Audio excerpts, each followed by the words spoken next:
Puno je predloga nekako na stolu, međutim, meni se čini da su obe strane imaju vrlo suprotne stanovišta o tome šta bi trebalo i kako.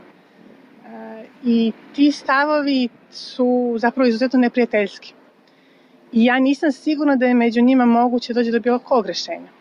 I sad, kada mi razgovaramo o tim potencijalnim rešenjima, meni je mnogo važnije to toga šta bi bilo rešenje, to da li će onda i nakon tog rešenja da nastave da se produbljuju neprijateljstva ili ne.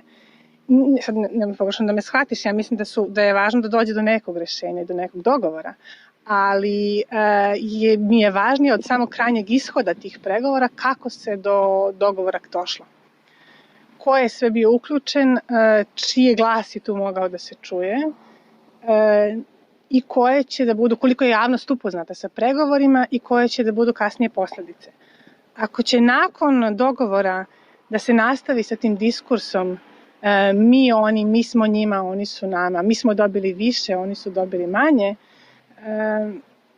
ja ne vidim kako onda, koji god da bude dogovor može da bude dobar. I u tom smislu sad ja ne iznosim direktan stav o tome šta bi to bilo neko rešenje koje bi odgovaralo više jednoj ili drugoj strani, jer se plašim da nijedno od njih neće biti iskorišćeno na način da donese do nešto dobro.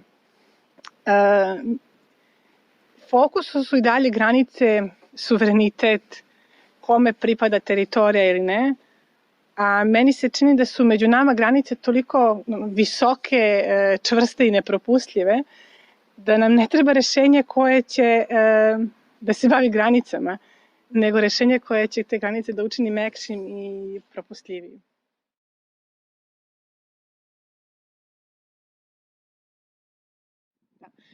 Pomirenje je nešto o čemu mi najmanje razgovaramo, ili bar nešto što se u javnosti gotovo da se i ne čuje. Pomirenje bi pre svega podrazumevalo razgovor, međusobni, otvaranje tih nekih prilika da jedni druge vidimo kao ljude, otvaranje kanala da čujemo i razumemo jedni druge. U krajnjoj instanci bi to značilo i razgovor o prošlosti, ali znači i neku razmenu kulturnu, ekonomsku, političku, znači otvorene granice i slobodan dolazak u Beograd ili u Prištinu i s jedne i s druge strane. Ali mi, nažalost, živimo u društvu u kojoj političke institucije deluju kao kriminalne organizacije, koje veliki deo medija nema ni etiku, ni odgovornost, ni znanje da radi svoj posao, u kojoj obrazovni sistem seje strah i poslušnost pre neko kritičko razumevanje stvarnosti. I čini mi se da onda u takvom jednom društvu teško da dolazi do nekog pomirenja. I teško da je moguće očekivati pomirenje. Ali ono gde ja vidim i kako vidim pomirenje jeste pre svega kroz neke i mogućnosti za pomirenje, jeste kroz neke individualne susrete pre nego kroz institucije. Nemam neko poverenje ni u instituciji s jedne ni sa druge strane.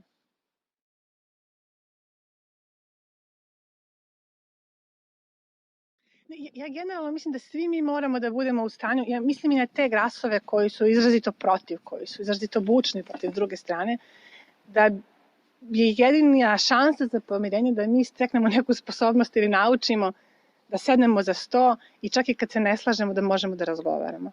I kad kažem da čujemo jedni druge, to ne znači da budemo bučni protiv onog drugog, nego zaista sposobnost prihvatanja onog drugog kao ljudskog bića. I tu mislim da je zadatak šireg društva, svih nas kao građana, nas na kraju krajeva koji se bavimo obrazovanjem. To je neka od tema koja jeste naš zadatak, da naučimo te mlađe generacije da ne razmišljaju na taj način, da ne grade svoje identitete u odnosu na one razlike, u odnosu na drugog etnički, verskog ili nacionalnog, nego da svoj identitet grade i na nekoj vrsti otvorenosti ka drugome.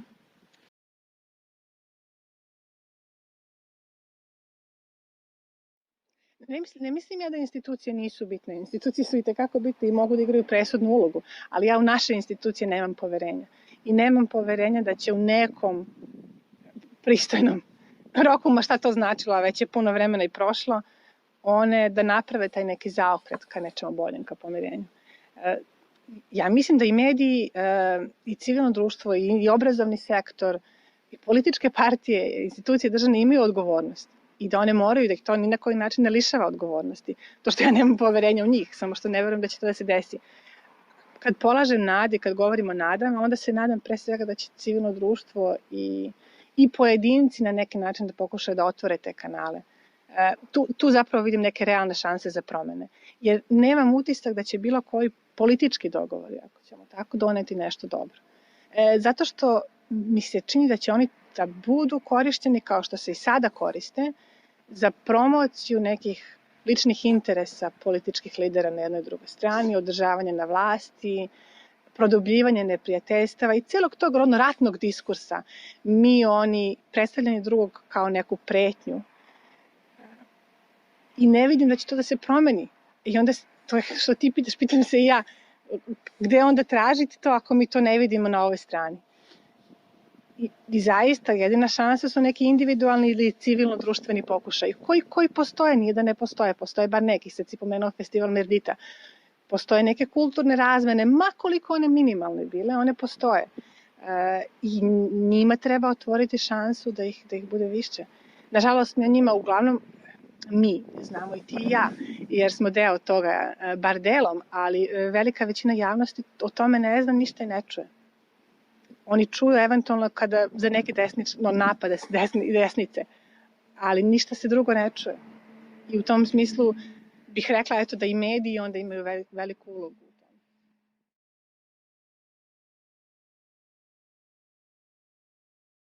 Hvala ti, to je super pitanje, zaista se previše fokusiramo na to mi, oni, neprijateljstva.